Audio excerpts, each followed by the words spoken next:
You're thinking of a step-by-step process to be able to make disciples on digital platforms.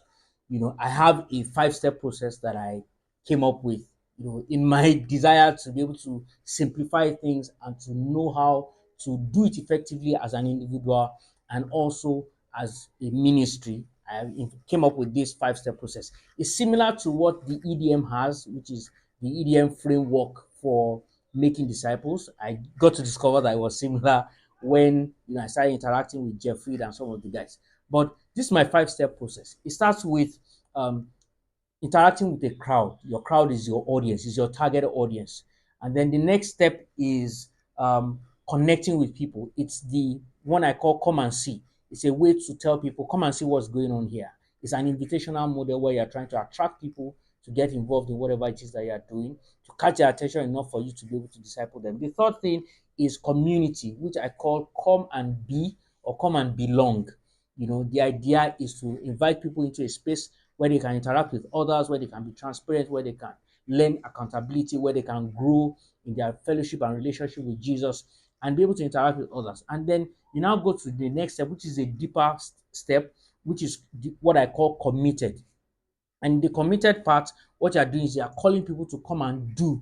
You are calling them now. They are becoming something. You are now giving them an opportunity to be able to serve, to be able to do things. You are equipping them so that they can become better individuals. They can become more rooted in Jesus, but at the same time empowered to be able to do the ministry and serve people that the way God has called them to.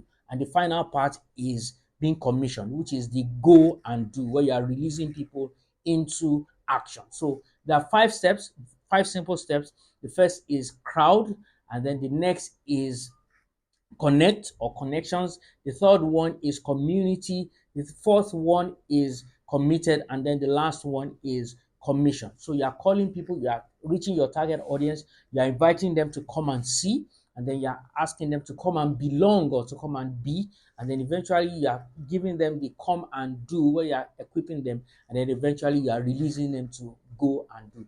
This is my simple five-step process that I use to be able to disciple people intentionally, especially on digital platforms. When I follow these steps or follow this framework, it makes it easier for me to be able to know, how I'm reaching out to people and drawing them in. So if I'll give an example, your Facebook Live as an organization can be that place where you're connecting with people, sharing Bible study devotionals and asking people to join you in a community where you are learning more about the devotionals can now be bringing them into a community.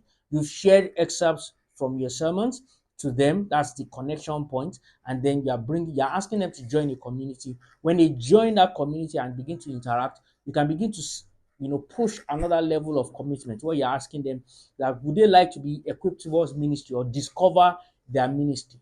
By doing that, you are equipping them, you are giving them the come and do part, and eventually you can now release them into ministry, encourage them after they've discovered their own ministry to now begin to launch out and do their own thing under God's instruction. So that's the process I follow, and I think that if you use that same framework, it will be effective for you to get outstanding results in your digital ministry.